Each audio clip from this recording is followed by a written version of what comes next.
Hello, Augies Worldwide. I'm Dave Casler, amateur radio call sign KE0OG, here with another episode of Ask Dave. And the question comes from KJ5NAX, and his nickname is Bimster. He wants to put up a horizontal antenna system to cover as much HF usage as he can with the following HOA, height restrictions. 20 feet is acceptable, stay out of sight from the street, then possibly creeping up to a little at a time to a size 30 feet max. Well, this is an easy one. You want an end-fed half-wave antenna, okay? And you're going to construct it as an inverted V, and I'm going to show you how. So let's take a plan view and look at your lot, okay? It's got a house on here, okay, with a roof line, whatever, driveway. I don't know how wide your lot is, but let's say it's 60 feet wide, okay? What you will do is put up a pole. You can construct this if you go get chain link fence top rail. You can get this at Home Depot, Lowe's, your hardware store, whatever. Get two of them because you'll put the two up like this. This one will fit into the bottom of this, and then you can guy from the top with some black non-stretch cord that you can get from a number of places. Don't use parachute cord because parachute cord stretches. There is a vendor by the name of Mastrand, and they sell line that's UV resistant, no stretch, handle 500 pounds for an 1/8 inch line. This will be invisible from the street. Okay, right there, that's going to be the top of your inverted V. And then you're going to come over here to a fence or something like that, and you're going to string the antenna. Now let's go to a side view. Here's your 20-foot mast. I know that's not very high, but that's okay. And then over here is where your 49-to-1 balun is. And the antenna will come up here and just continue on right over to the other side, say to the fence. Now, if you have room for the 40-meter version, this wire will be about 66 feet long. So 33 feet to the middle. Note that there's no coax in the middle. It's just the mast. And this can be your fence or whatever. Keep this 7 feet or higher, greater than 7 feet at each end, so people can walk under this and not get guillotined by this. Now, you've got your coax coming over here, and it's trailing back into the house. Now, over here where it goes into the house, you've got your ground rod, you've got your lightning arrestor, and then it goes into the house. The outside of the shield will act as your counterpoise. So you want 20 to 30 feet minimum of coax in here. This will give you, if it's 66 feet, will give you 40, 20, 15, and 10 meters. The traditional ham bands, other than 80, okay? Now, that's good. That's very good. Tune this. There's only one way to affect the tuning on this, and that's the length.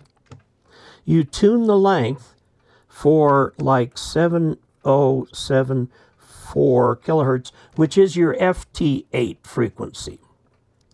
And this should bring in all of 40, all of 20, all of 15, and the lower part of 10 meters. Okay? And that's fine because you're not going to be doing FM on 10 meters. You need vertical polarization for that anyway. Now, if you have room for 132 feet, then you go 132 over to here and you tune it at 3574, which is FT8 on 80 meters. And your antenna will work on the low part of 80, 40, probably all of 40, 30, 20, 17, 15, 12, and 10 meters. And now I know that's not perfect for these antennas, but the SWR is less than 3-to-1 on all of those, and you should be able to tune it out with the internal tuner. that is in your radio. They all have them these days. You can use an external tuner. If you use an external tuner, make sure that the internal one is bypassed. Okay? If you have an internal and an external tuner, set the external tuner to bypass while you use internal tuner there, okay? And then you'll be in good shape. This antenna will work a lot better than you think it might. Now, on 80 and 40, this is an NVIS antenna. So on 80, you're working, but you've also got NVIS. You can get out to 200 miles or so from your location on 80 meters. 40 meters has less ground wave, but you can still work a lot. Plus, the lobe is low enough that you can work much longer stations, like across the U.S. Certainly, you can do that on 20, where if you look at it, the half wave on 20 is 10 meters or 30 feet. You're at 20 feet. You're not that far different. Now, I want to point out one other thing that you can do. If your backyard is the classical 50 feet wide, okay, that's great. Put your pole here, and here's how you run your antenna. Here to here, and here to here, okay? So that's the end, and that's the end. And this foot, get it up as high as you can without creating an HOA problem. So this may, again, only be 7 or 8 feet, somewhere in there. Or you can come crossways like this and then stretch part way out. You can do all kinds of things. There's nothing that says that a dipole has to be in a straight line. Now, I checked this. We had a video on this. We put up an antenna, 40 meters, okay, on a 20-foot high boom, okay, and it was down around 7 feet, around 7 feet here. And we took this part off and just drooped it. Took this part off and just drooped it at the halfway point, okay? And guess what? You couldn't tell the difference. The antenna worked great. And you can do the same thing with a little zigzagging on that antenna. Now, I strongly recommend that if you bend your dipole, you not bend it more than 90 degrees. If you bend it back on itself, it's as though you wrapped it back on itself, and that will shorten the antenna. But keep it out at 90 degrees out there and so on. Yes, I understand all the stuff about capacitive loading and all that sort of thing. Don't worry about it, because you're going to trim that antenna so that it's either on the FT8 frequency on 80 meters or the FT8 frequency on 40 meters, okay? Where do you get a 49-to-1 dipole? Well, I'll tell you, the best place to get it is from the ARRL. The ARRL sells a kit for a 40-meter end-fed half wave, and it gives you the wire for that, the 66 or so feet of wire.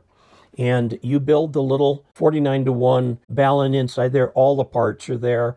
And then you can mount that to a pole or something, again up. Keep the ends up around 7 feet, maybe a little bit higher. You can take that same kit and extend the wire to 132 feet, and it will work on 80 plus 17 plus 12 and 30.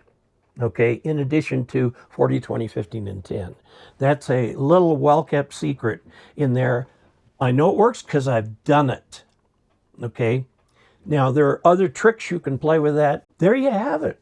You've got lots of choice there, and that 20 feet will work just fine.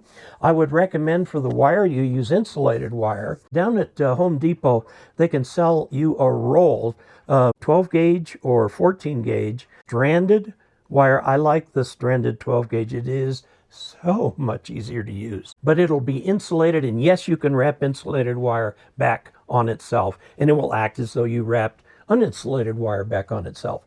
I've tried it. We've seen it work. So you can get a 500-foot roll of this stuff from Home Depot. Now, copper prices are up and down all the time, but probably around $100. Now, why would you want to buy 500 feet of wire when you only need 132? I'll tell you why. Because this antenna may be your first real outdoor antenna, but it won't be your last. Okay, so we've about used up most of my roll that I bought for some of these videos. That's fine. Home Depot's nearby. We'll get another one. So until we next meet, have fun with that antenna. Tell me how it works. 73.